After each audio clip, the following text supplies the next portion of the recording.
Hello everybody, I'm PhenomSage, and welcome back to another Houseki no Kuni, Land of the Lustrous chapter review. Today we are going to be talking about chapter 34, Inversion, and what a title indeed. Oh man. Now in this chapter there are two things I primarily want to focus on. Not really much else to talk about other than these 2 points, but luckily there's just so much to say about the 2 points that I will bring up here. And of course the main topic, the main focal point that we need to discuss in this chapter, yet again, like every other Houseki no Kuni episode review, chapter review, the main thing we're going to be talking about here is Phos. Phos' development, where Ichikawa is taking her character. It's so good, it's so beautiful, and it is the spotlight of this chapter. But in order to understand what's going on with Phos and what's going on with everything that we have to talk about, we have to examine this scene by scene and see what's really going on here. At the very beginning of the chapter, we cut back to Ghost being taken away by the Lunarians. As you'll remember last chapter review, I was not buying this. It felt fake cliffhanger-y because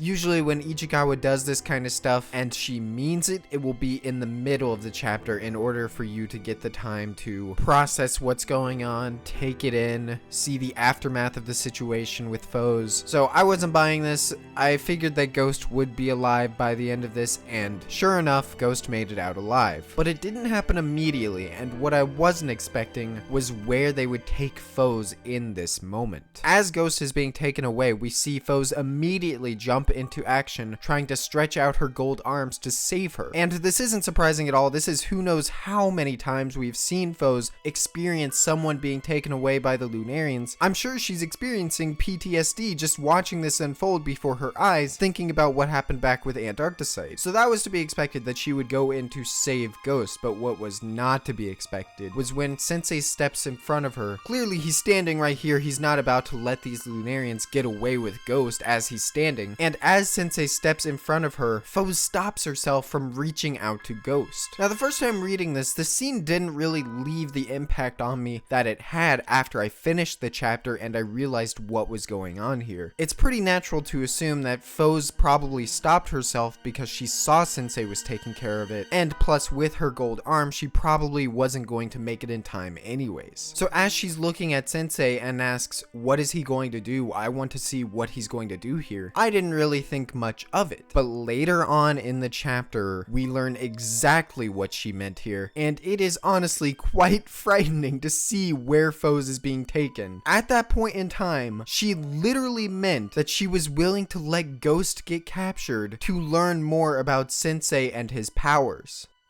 Just let that soak in for a minute. Phos was willing to let another gym be kidnapped by the Lunarians just to get more information on Sensei. Now, obviously, this is an insane turnaround for Phos as a character. She has always been willing to go to extreme measures to learn more and get the answers that she needs, but she was never willing to go this far for it, willing to sacrifice a friend, another one of the gyms, purely for the sake of discovering more information. And it's here that we begin to see the hypocrisy form in Phos' desires, and I had no idea that they were going to start getting into this soon. I had a feeling that we would start seeing Phos transform into somebody more apathetic about her comrades for the sake of information in the future, but not this soon, man. I can't believe that we're going there now. And it's in this hypocrisy where we see Phos transform into an even more compelling character, if that was even possible. Phos was already the most compelling character in the cast, and Ichikawa is just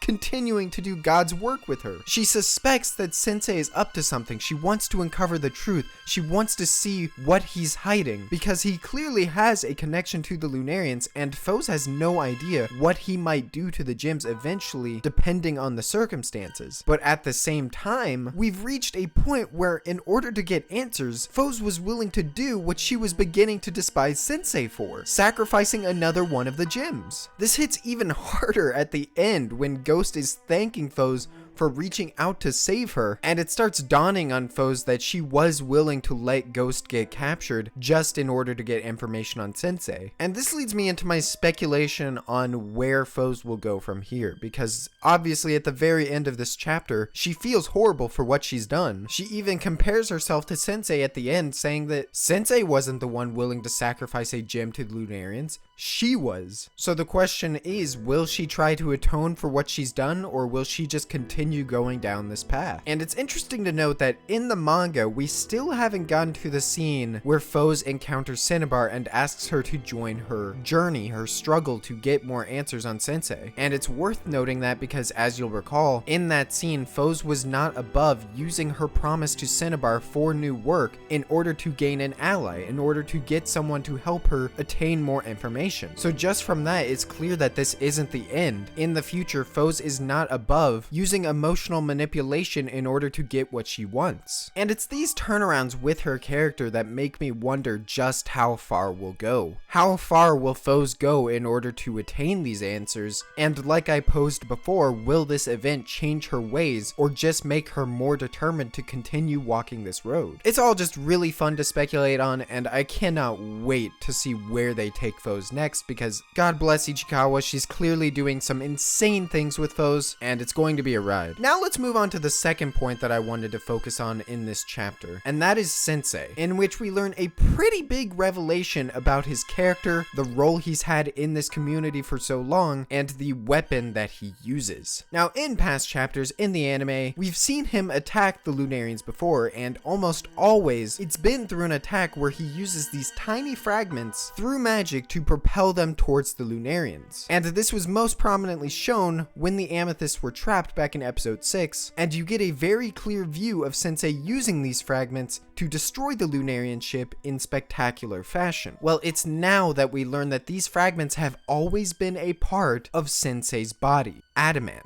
And more specifically, we can even see the process he goes through of getting these fragments. He ends up crushing a part of his arm in order to use them as a weapon. They do go into a bit more detail. We see that in this chapter in particular, Sensei panicked and ended up crushing more of his arm than he needed to, in which the fragments were a lot bigger than he usually uses. But what's most interesting about this are the implications that this has on Sensei and what he's been doing. For one, this reinforces him as a character who's willing to go to great lengths to save the gems he takes care of. And I love the way that this is used as well, because Phos sees this as well. She sees him using his own fragments in order to save Ghost. And I have to wonder if this has changed Phos's perspective on Sensei at all, because like I said way back on my initial speculation on Sensei and his secrets, I don't think that he's a black and white character. I think there's a lot more going on with him where he might be doing sketchy things behind the scenes, but at the same time he might have a good reason for it, and I think it's pretty obvious that he does care about the gems. And this is a good development for Phos, because I feel like Phos was hoping he was black and white, hoping that he was just pure evil and there was nothing more going on with him, so that way she would have an excuse to continue her quest to protect the gems from Sensei and expose him for what he is. But now, as she says at the end of the chapter, whenever it looks like she's getting closer and closer to learning something, the amount of unknown just increases. I feel like her feelings on Sensei have become even more mixed than they were before. But this revelation about Sensei is interesting for another reason, and it's as Phos mentions. Using pieces of yourself as a weapon is incredibly risky because you're intentionally losing memories. Obviously they're fragments, so nothing huge is being lost, but due to how long Sensei has been alive, those fragments will add up even with the pieces that he recovers. And it was that comment that made me wonder how much of the original Sensei has been lost since he started using this technique. How warped has his mind become as a result of this? As we've seen with Phos, losing memories can have a huge effect on the way that a character develops and changes with time. And I also think that this memory loss also explains his very aloof and very relaxed demeanor. Sensei has always been kind of detached from the situations that have occurred in the series. Very calm and collected, but also very weary and almost apathetic in a way. Again, on top of Phos, I can't wait to see where they take Sensei's character, because I think that this memory loss aspect will play a large role in the future. And finally, before we wrap up this chapter review, I just have to say Ichikawa's artwork, again, A+.